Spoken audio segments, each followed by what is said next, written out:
ओम दुम दुर्गाय नमः। जय माता दी। प्रिय भक्तजनों, आज आप सुनेंगे श्री दुर्गा सप्तशती का पाठ 2 और 3। नवरात्रि के दूसरे दिन की पूजा से व्यक्ति की आध्यात्मिक उन्नति और मानसिक शांति प्राप्त होती है। यह दिन देवी की शक्ति के विभिन्न रूपों की पूजा के लिए समर्पित होता है, जो जीवन में ऊर्जा और शक्ति का संचार करते हैं। दूसरा दिन विशेष रूप से उन लोगों के लिए है जो जीवन में मानसिक और शारीरिक कष्टों का सामना कर रहे हैं। देवी की आराधना करने से और दूसरे दिन के अध्याय को पढ़ने या सुनने से इन सभी कष्टों का निवारण होता है। जीवन में सुख शांति का आगमन होता है। पाठ शुरू करने से पहले अपने मन को सकारात्मक और शांतिपूर्ण बनाएं। यह सुनिश्चित करें कि आप मानसिक रूप से तैयार हैं और पाठ के लिए पूर्ण समर्पण की भावना रखते हैं। दुर्गा सप्तशती का दूसरा और तीसरा अध्याय पढ़ते अथवा सुनते समय अपने मन में केवल सकारात्मक विचार रखें और देवी से आशीर्वाद प्राप्त करने की कामना रखें। यह विश्वास रखें कि आपकी समस्याओं का समाधान मां भगवती की कृपा से होगा और आपके जीवन में सुधार आएगा। अब सुनिए आज के अध्याय श्री दुर्गा सप्तशती दूसरा अध्याय। देवताओं के तेज से देवी का प्रादुर्भाव और महिषासुर की सेना का वध। मध्यम चरित्र के विष्णु ऋषि महालक्ष्मी देवता उष्णिक छंद, शाकंभरी शक्ति, दुर्गा बीज, वायु तत्व और यजुर्वेद स्वरूप है।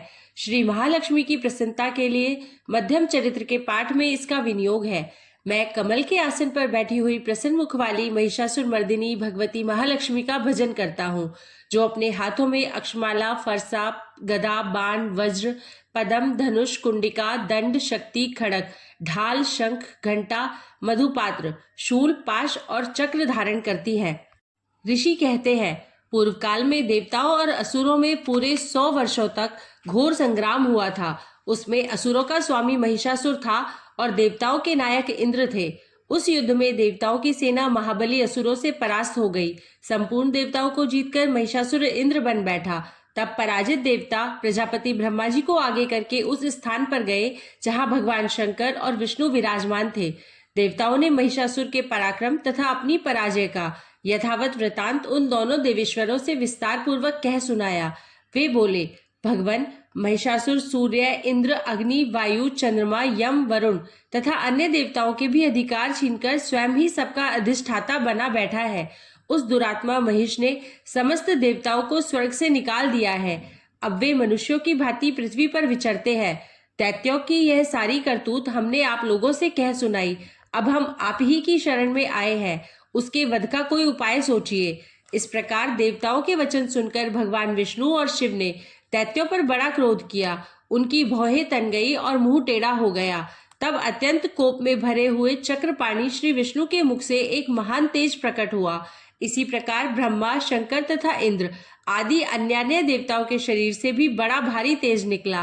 वह सब मिलकर एक हो गया। महान तेज का वह पुंज जाज्वल्यमान पर्वत सा जान पड़ा। देवताओं ने देखा, वहां उसकी ज्वालाएं संपूर्ण दिशाओं में व्याप्त हो रही है। संपूर्ण देवताओं के शरीर से प्रकट हुए उस तेज की कहीं तुलना नहीं थी। एकत्रित होने पर वह एक नारी के रूप में परिणत हो गया और अपने प्रकाश से तीनों लोकों में व्याप्त जान पड़ा। भगवान शंकर का जो तेज था, उससे उस देवी का मुख प्रकट हुआ। यमराज के तेज से उसके सिर में बाल निकल आए। श्री विष्णु भगवान के तेज से उसकी भुजाएं उत्पन्न हुई। चंद्रमा के तेज से दोनों स्तनों का और इंद्र के तेज से मध्य भाग कटी प्रदेश का प्रादुर्भाव हुआ। वरुण के तेज से जंघा और पिंडली तथा पृथ्वी के तेज से नितंब भाग प्रकट हुआ। ब्रह्मा के तेज से दोनों चरण और सूर्य के तेज से उसकी अंगुलियां हुई। वसुओं के तेज से हाथों की अंगुलियां और कुबेर के तेज से नासिका प्रकट हुई। उस देवी के दांत प्रजापति के तेज से और तीनों नेत्र अग्नि के तेज से प्रकट हुए थे। उसकी भौहें संध्या के और कान वायु के तेज से उत्पन्न हुए थे। इसी प्रकार अन्य देवताओं के तेज से भी उस कल्याणमयी देवी का आविर्भाव हुआ।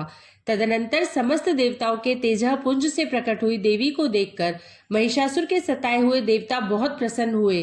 पिनाकधारी भगवान शंकर ने अपने शूल से एक शूल निकालकर उन्हें दिया। फिर भगवान विष्णु ने भी अपने चक्र से चक्र उत्पन्न करके भगवती को अर्पण किया। वरुण ने भी शंख भेंट किया। अग्नि ने उन्हें शक्ति दी और वायु ने धनुष तथा बाण से भरे हुए 2 तरकस प्रदान किए। सहस्त्र नेत्रों वाले देवराज इंद्र ने अपने वज्र से वज्र उत्पन्न करके दिया और ऐरावत हाथी से उतारकर एक घंटा भी प्रदान किया। यमराज ने काल दंड से दंड, वरुण ने पाश, प्रजापति ने स्फटिकाक्ष की माला तथा ब्रह्मा जी ने कमंडलू भेंट किया। सूर्य ने देवी के समस्त रोमकूपों में अपनी किरणों का तेज भर दिया। काल ने उन्हें चमकती हुई ढाल और तलवार दी। क्षीर समुद्र ने उज्जवल हार तथा कभी जीर्ण न होने वाले 2 दिव्य वस्त्र भेंट किए। साथ ही उन्होंने दिव्य चूड़ामणि, 2 कुंडल, कड़े, उज्जवल अर्धचंद्र, सब बाहुओं के लिए केयूर, दोनों चरणों के लिए निर्मल नुपुर, गले की सुंदर हंसली और सब अंगुलियों में पहनने के लिए रत्नों की बनी अंगूठियां भी दी। विश्वकर्मा ने उन्हें अत्यंत निर्मल फरसा भेंट किया। साथ ही अनेक प्रकार के अस्त्र और अभेद्य कवच दिए। इनके सिवा मस्तक और वक्ष स्थल पर धारण करने के लिए कभी न कुम्हलाने वाली कमलों की मालाएं दी। जल्द ही ने उन्हें सुंदर कमल का फूल भेंट किया। हिमालय ने सवारी के लिए सिंह तथा भांति भांति के रत्न समर्पित किए। धनाध्यक्ष कुबेर ने मधु से भरा पान पात्र दिया तथा संपूर्ण नागों के राजा शेष ने, जो इस पृथ्वी को धारण करते हैं, उन्हें बहुमूल्य मणियों से विभूषित नागहार भेंट दिया। इसी प्रकार अन्य देवताओं ने भी आभूषण और अस्त्र शस्त्र देकर देवी का सम्मान किया। तत्पश्चात उन्होंने बारंबार अट्टहास पूर्वक उच्च स्वर से गर्जना की। उनके भयंकर नाद से संपूर्ण आकाश गूंज उठा। देवी का वह अत्यंत उच्च स्वर से किया हुआ सिंहनाद कहीं समा न सका। आकाश उसके सामने लघु प्रतीत होने लगा। उससे बड़े जोर की प्रतिध्वनि हुई, जिससे संपूर्ण विश्व में हलचल मच गई और समुद्र कांप उठे। पृथ्वी डोलने लगी और समस्त पर्वत हिलने लगे। उस समय देवताओं ने अत्यंत प्रसन्नता के साथ सिंह वाहिनी भवानी से कहा, देवी तुम्हारी जय हो। साथ ही महर्षियों ने भक्ति भाव से विनम्र होकर उनका स्तवन किया। संपूर्ण त्रिलोकी को शोभग्रस्त देख दैत्यगण अपनी समस्त सेना को कवच आदि से सुसज्जित कर हाथों में हथियार ले सहसा उठकर खड़े हो गए। उस समय महिषासुर ने बड़े क्रोध में आकर कहा, आह, यह क्या हो रहा है। फिर वह संपूर्ण असुरों से घिरकर उस सिंहनाद की ओर लक्ष्य करके दौड़ा और आगे पहुंचकर उसने देवी को देखा, जो अपनी प्रभा से तीनों लोकों को प्रकाशित कर रही थी। उनके चरणों के भार से पृथ्वी दबी जा रही थी। माथे के मुकुट से आकाश में रेखा सी खिंच रही थी तथा वे अपने धनुष की टंकार से 7 पातालों को शुद्ध किए देती थी। देवी अपनी हजारों भुजाओं से संपूर्ण दिशाओं को आच्छादित करके खड़ी थी। तदनंतर उनके साथ दैत्यों का युद्ध छिड़ गया। नाना प्रकार के अस्त्र शस्त्रों के प्रहार से संपूर्ण दिशाएं उद्भासित होने लगी। चिक्षुर नामक महान असुर महिषासुर का सेनानायक था। वह देवी के साथ युद्ध करने लगा। अन्य दैत्यों की चतुरंगिनी सेना साथ लेकर चामर भी लड़ने लगा। 60,000 रथियों के साथ आकर उदग्र नामक महादैत्य ने लोहा लिया। 1 करोड़ रथियों को साथ लेकर महाहनु नामक दैत्य युद्ध करने लगा, जिसके रोए तलवार के समान तीखे थे। वह असिलोमा नाम का महादैत्य 5 करोड़ रथी सैनिकों सहित युद्ध में आ डटा। 60 लाख रथियों से घिरा हुआ बाष्कल नामक दैत्य भी उस युद्ध भूमि में लड़ने लगा। परिवारित नामक राक्षस हाथी सवार और घुड़सवारों के अनेक दलों तथा 1 करोड़ रथियों की सेना लेकर युद्ध करने लगा। बिडाल नामक दैत्य 5 अरब रथियों से घिरकर लोहा लेने लगा। इनके अतिरिक्त और भी हजारों महादैत्य रथ, हाथी और घोड़ों की सेना साथ लेकर वहां देवी के साथ युद्ध करने लगे।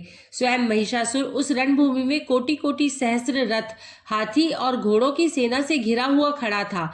वे दैत्य देवी के साथ तोमर, भिंदीपाल, शक्ति, मूसल, खड़ग, परशु और पट्टिश आदि अस्त्र शस्त्रों का प्रहार करते हुए युद्ध कर रहे थे।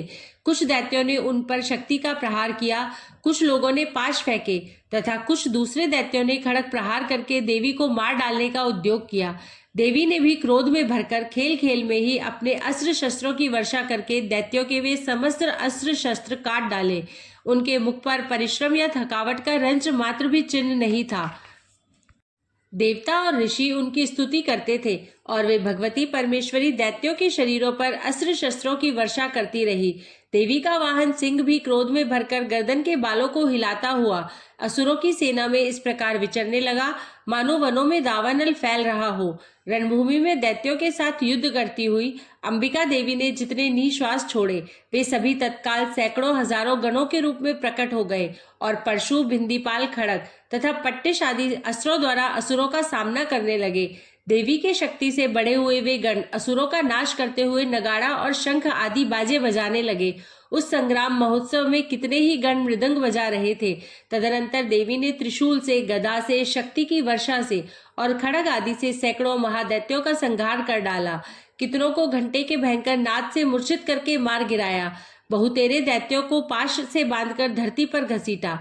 कितने ही दैत्य उनकी तीखी तलवार की मार से दो दो टुकड़े हो गए, कितने ही गदा की चोट से घायल हो धरती पे सो गए, कितने ही मूसल की मार से अत्यंत आहत होकर रक्त वमन करने लगे।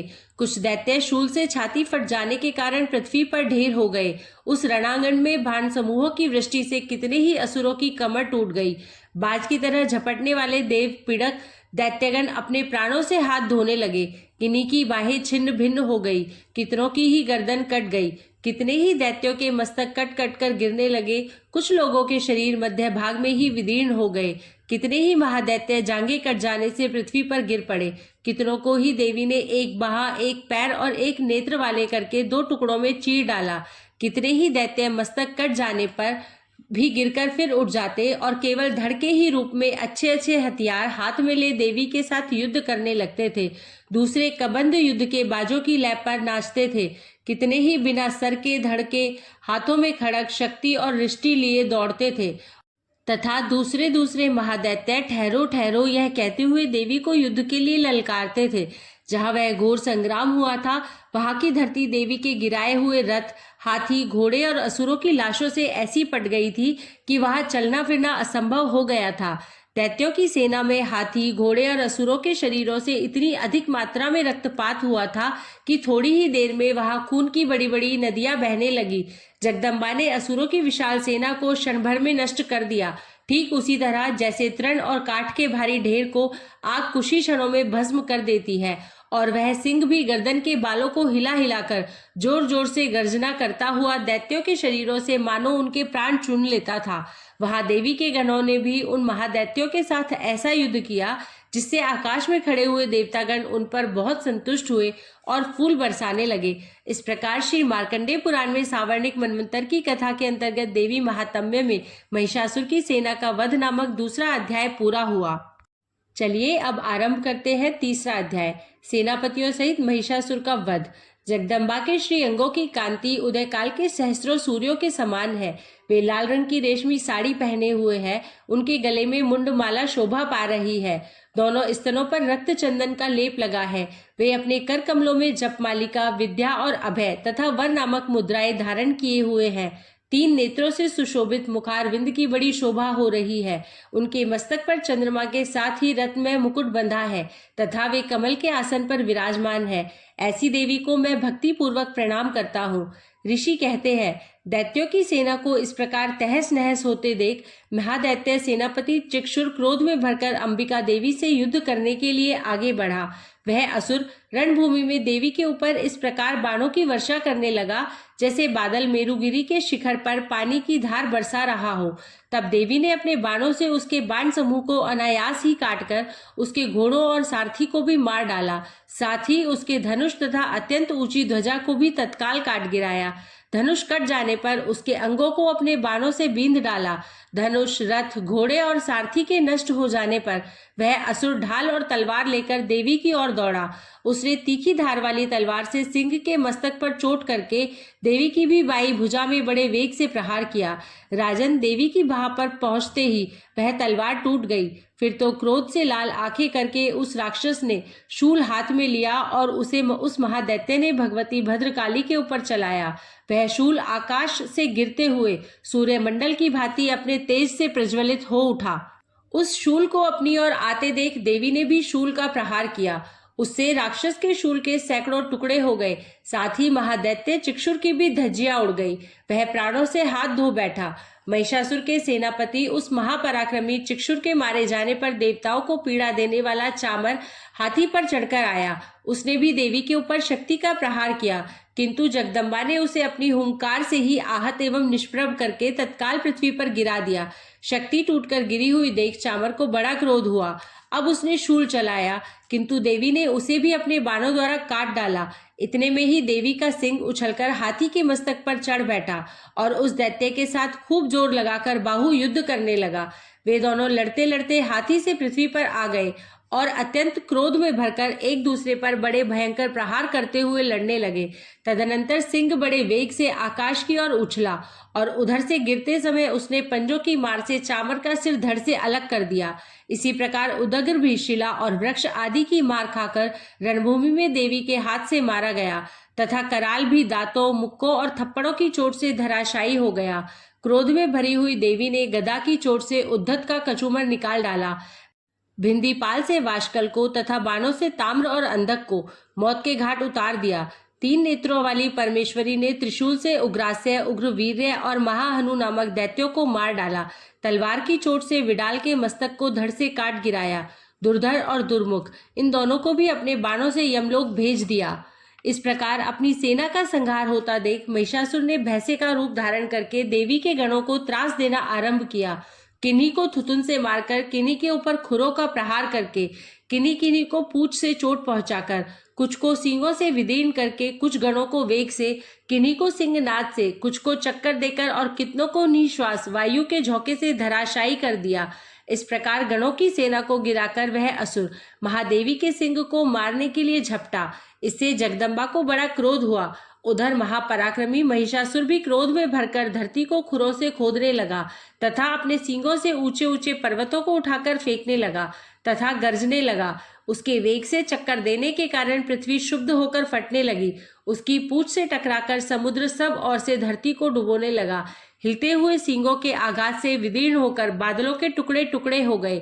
उसके श्वास की प्रचंड वायु के वेग से उड़े हुए सैकड़ों पर्वत आकाश से गिरने लगे। इस प्रकार क्रोध में भरे हुए उस महादैत्य को अपनी ओर आते देख चंडिका ने उसका वध करने के लिए महान क्रोध किया। उन्होंने पाश फेंककर उस महान असुर को बांध लिया। उस महासंग्राम में बंध जाने पर उसने भैंसे का रूप त्याग दिया और तत्काल सिंह के रूप में वह प्रकट हो गया। उस अवस्था में जगदम्बा ज्यों ही उसका मस्तक काटने के लिए उद्यत हुई, त्यों ही वह खड़गधारी पुरुष के रूप में दिखाई देने लगा। तब देवी ने तुरंत ही बाणों की वर्षा करके ढाल और तलवार के साथ उस पुरुष को भी बीन डाला। इतने में ही वह महान गजराज के रूप में परिणत हो गया तथा अपनी सूंड से देवी के विशाल सिंह को खींचने और गर्जने लगा। खींचते समय देवी ने तलवार से उसकी सूंड काट डाली। तब उस महादैत्य ने पुनः भैंसे का शरीर धारण कर लिया और पहले की ही भांति चराचर प्राणियों सहित तीनों लोकों को व्याकुल करने लगा। तब क्रोध में भरी हुई जगन्माता चंडिका बारंबार उत्तम मधु का पान करने और लाल आंखें करके हंसने लगी। उधर वह बल और पराक्रम के मद से उन्मत्त हुआ राक्षस गर्जने लगा और अपने सींगों से चंडी के ऊपर पर्वतों को फेंकने लगा। उस समय देवी अपने बाणों के समूह से उसके फेंके हुए पर्वतों को चूर्ण करती हुई बोली। बोलते समय उनका मुख मधु के मद से लाल हो रहा था और वाणी लड़खड़ा रही थी। देवी ने कहा, ओ मूढ़, मैं जब तक मधु पीती हूँ तब तक तू क्षण भर के लिए खूब गरज ले। मेरे हाथ से यही तेरी मृत्यु हो जाने पर अब शीघ्र ही देवता भी गर्जना करेंगे। ऋषि कहते हैं, यो कहकर देवी उछली और उस महादैत्य के ऊपर चढ़ गई। फिर अपने पैर से उसे दबाकर उन्होंने शूल से उसके कंठ में आघात किया। उनके पैर से दबा होने पर भी महिषासुर अपने मुख से दूसरे रूप में बाहर होने लगा। अभी आधे शरीर से ही वह बाहर निकलने पाया था कि देवी ने अपने प्रभाव से उसे रोक दिया। आधा निकला होने पर भी वह महादैत्य देवी से युद्ध करने लगा। तब देवी ने बहुत बड़ी तलवार से उसका मस्तक काट गिराया। फिर तो हाहाकार करती हुई दैत्यों की सारी सेना भाग गई तथा संपूर्ण देवता अत्यंत प्रसन्न हो गए। देवताओं ने दिव्य महर्षियों के साथ दुर्गा देवी का स्तवन किया। गंधर्वराज गाने लगे तथा अप्सराएं नृत्य करने लगी। इस प्रकार श्री मार्कंडेय पुराण में सावर्णिक मनवंतर की कथा के अंतर्गत देवी महात्म्य में महिषासुर वध नामक 3रा अध्याय पूरा हुआ। बोलिए महिषासुर मर्दिनी की जय।